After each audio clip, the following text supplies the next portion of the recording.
The Charlamagne internship. This is a true story. I'm sure you've heard of the Stark internship with Spider-Man and Iron Man, but this is the story of a guy that took a risk, went through adversity, and had a godlike miracle. My story starts here. Charlamagne had heard me rap to him on my first time going to New York City. I rapped to him and he tweeted about me and put me on his Twitter. And from then on, we had a really good relationship, and he started to embrace me with open arms. He started to shout me out on the radio, and also, not even just that, he started inviting me to comedy shows and events that he was doing. That night, he invited me to a comedy show for the first time. And so I went out there, but then I got the news that my grandma had passed away. So when my grandma had passed away, I had to put everything on pause.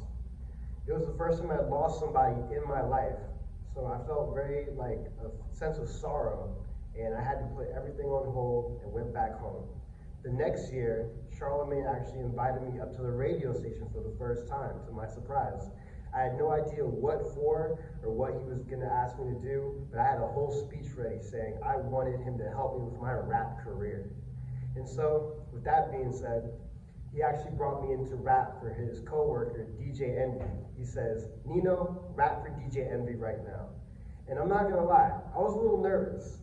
I had 2 hours of sleep, but I had 2 verses in my mind that I was gonna rap for him, and I had just barely made it through.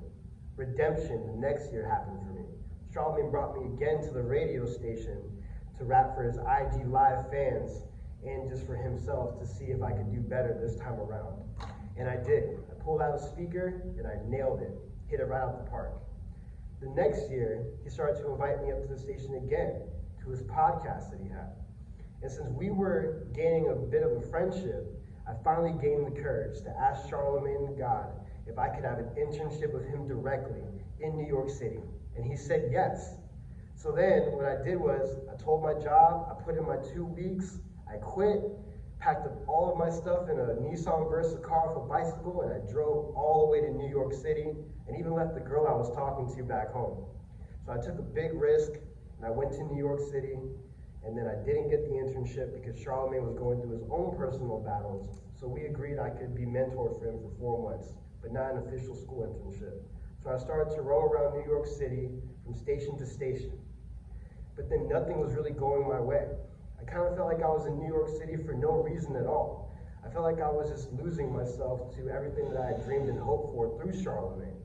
And I just felt like a great sense of loss. And also, to make matters worse, I ended up losing my car and my apartment within a span of 3 days. I was homeless on the street of New York City, and I was sleeping in Port Authority bus terminal in a sleeping bag, and also sleeping in the gym of Planet Fitness locker room. Then my grandparents came to visit me on my birthday. They knew what was going on in my life, but they really had no way to help me. They were from Peru, and they were just there for my birthday. So I made a wish on my cake at Dave & Buster's and was just hoping for something, a miracle to happen. And it did. I get a text that Kanye West was gonna be 9 minutes walking away from where I was picking up my sleeping bag from. And it helped me tremendously. I rapped for Kanye West, and he ended up liking me. And Charlamagne even gave him my blessing and told him that I was a good kid. So what Kanye West did was he put me on his Instagram and his Twitter, and we ended up going viral together. We were all over the news, we were all over every single media outlet, and every single person was reaching out to me from my past to my future. As you can see right here, we were in Complex magazine. Also, through this viral media outlet, we were going through different things in our life, as far as he was going with an album that he said he had coming out at midnight. So he brought me in the studio, showed me this unreleased album called Yanni. And so he said, I want you to rap on these beats that I have available for you.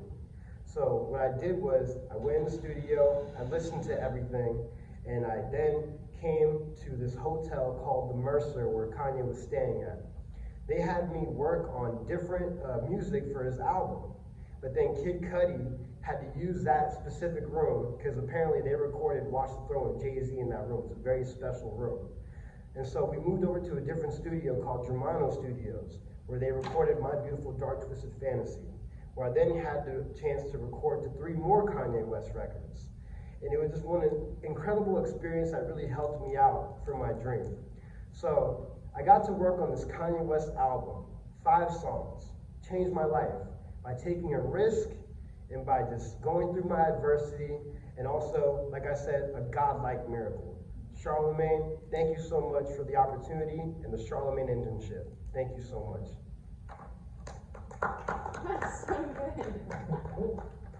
Is that a true story? Oh yeah, it's a true story. Really? Yeah. I'm not gonna lie, the